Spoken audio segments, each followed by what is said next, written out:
కరకట్ట ప్రాంతాన్ని వినాయక విగ్రహాల నిమజ్జన ప్రాంతాన్ని క్షుణ్ణంగా పరిశీలించిన కలెక్టర్ మీడియాతో మాట్లాడుతూ ప్రస్తుతానికి 47.7 వరకు గోదావరి చేరుకుందని 53 అడుగుల వరకు గోదావరి వచ్చినా అన్ని రకాలుగా సిద్ధంగా సిబ్బందిని అప్రమత్తం చేశారని తెలియజేశారు.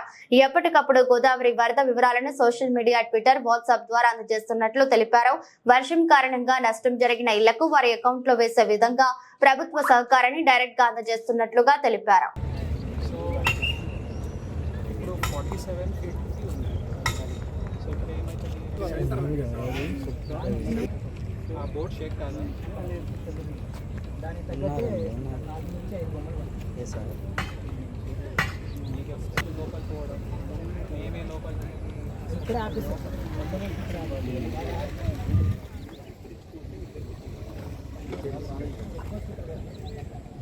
నెక్స్ట్ థింగ్ ఇస్ దట్ ఆ రోజుకి చిన్న పొట్టిలో తెలుసు అంటే దాన్ని మళ్ళీ మీరు అదే నేను తెప్పిస్తాను.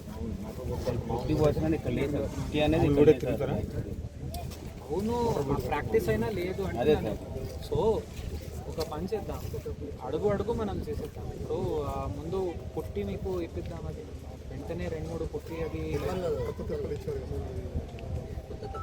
ఎవరికి ఇచ్చినారు, ఎవరి దగ్గర ఉంది ఇచ్చేయండి, వాళ్ళు ప్రాక్టీస్ అయినా చేయవచ్చు. వచ్చినా కూడా కరెంట్ తీగలు ఉన్నాయి సార్, కింద కర్రలు ఉన్నాయి, పడీలు ఉన్నాయి, ఈ బోట్ కూడా పనికి రాదు, అట్లాంటివి కాదు. పూర్తిగా ఆలోచించి ముందు పుట్టి కావాలంటే అది పుట్టి, పడవ అట్లాంటివి, తర్వాత మోటార్ బోట్ కావాలంటే మోటార్ బోట్, అట్లాంటివి మనం చూసుకుంటాం.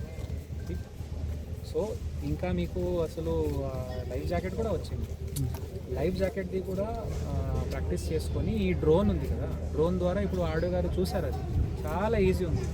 అక్కడ ఎవరైనా ఇట్లా తిరుగుతున్నారు అనుకోండి, మీరు దూకి పోయి కాపాడే వరకు అసలు బుర్రని డ్రోన్ పోయి లైఫ్ జాకెట్ పడేస్తుంది అక్కడ. సో అట్లా ఇంకొకటి తెప్పిద్దాం, తర్వాత మీకే ట్రైనింగ్ ఇస్తాం. లైఫ్ జాకెట్ బాల్ ఏమంటూ అంటే మీరు పడవలో తిరిగే అవసరం ఉండదు. ఏం చేస్తారబ్బా మీరు, అంతా మీ లెవెల్ చూస్తే ఇప్పుడు 48 ఇంకా టచ్ కాలేదు, కానీ అయ్యే అవకాశం ఉంది. సో భద్రాచలంలో ఉన్న పౌరులందరికీ నా విజ్ఞప్తి, దయచేసి నది దగ్గర, నదిలో స్నానం చేసే ప్రయత్నాలు ఎవరు కూడా చేయకూడదు.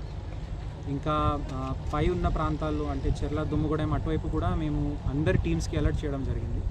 సో మనకి మేజర్గా ఛత్తీస్గఢ్ అండ్ మహారాష్ట్రలో పడుతున్న వర్షం నీళ్లు మనకి జమ అయ్యి ఇటువైపు వచ్చేస్తూ ఉంటుంది. సో ఇంద్రావతి, సబరి, ప్రాణహిత ఈ 3 నదుల్లో ఎంత ప్రవాహం ఉందో అది మన టైం టు టైం ఇంజనీర్స్ చూస్తూ ఉన్నారు. సో ఇప్పుడు మన అంచనా ఏముందంటే, ఈ రాత్రి వరకు ఇంకా ఈ పెరిగి లేదా కిందికి పోయేట్లా మీన్స్ స్పష్టంగా అది పెరుగుతుందా కాదా అది గ్యారంటీగా లేదు. కాబట్టి దేనికైనా మంచిదే, మనము మీన్స్ సిద్ధంగా ఉండాలి. సో ఎక్కువ 50 feet దాకా పోయే ఏదైనా మీన్స్ సంఘటనలు అయ్యే అవకాశం ఉందో దానికోసం రెడీ ఉండాలని మా ప్లాన్ ఉంది. సో ఈ మధ్యలో ఇప్పుడు పట్టణంలో ఎక్కడైనా నీళ్లు జమ అవుతుంది వర్షం వల్ల కూడా, అది పంప్ చేయడానికి మన అన్ని పంప్స్ రెడీ ఉన్నాయి. డీజిల్ పంప్స్, అడిషనల్ పంప్స్ అన్ని పొజిషన్ అయి ఉన్నాయి, ఇంజనీర్స్ కూడా రెడీ ఉన్నారు. కానీ ఒక ముఖ్య అంశం ఏముందంటే, మన వినాయక పండుగ, వినాయక చవితి పండుగ ఇప్పుడు ఈ 10 రోజుల్లో 2 రోజులది, 3 రోజులది, 4 రోజులది ఇట్లా జనాలు తీసుకొస్తారు. అండ్ దెన్ అది మన దేవుడు విగ్రహానికి ఇప్పుడు అర్పణ చేసేటప్పుడు అతి ఉత్సాహంతో ఎవరైనా నది లోపలికి పోయారనుకోండి, దెన్ అది చాలా ప్రమాదకరంగా ఉంటుంది. సో గోదావరి నది దగ్గర దయచేసి ఎవరు కూడా వెళ్ళొద్దు. ఎంత ఈత వచ్చినా కూడా ఈ ఫ్లో ఎక్కువ ఉంటుంది కాబట్టి చాలా ప్రమాదకరంగా ఉంటుంది. సో లెవెల్స్ మేము time to time WhatsApp channel ఉంది, ట్విట్టర్లో కూడా పెడతా ఉన్నాము, అందరికీ సమాచారం బరాబర్గా వస్తుంది. వర్షాలు ఎక్కువ వచ్చినా కూడా వాగులు దాటే ప్రయత్నం ఎవరు కూడా చేయకూడదు.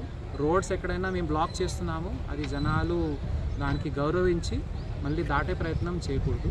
ఇప్పటికే మన ఈరోజు రాష్ట్ర ప్రభుత్వం నుంచి ఎక్కడైనా ఇండ్లోకి నష్టం జరిగిందో, సామాన్కి నష్టం జరిగిందో ఆ అమౌంట్ ఆల్రెడీ తహసీల్దార్స్ అకౌంట్లో పోయి అక్కడ నుంచి డైరెక్ట్గా జనాల అకౌంట్లో పోయే ఏర్పాట్లు చేసినాము.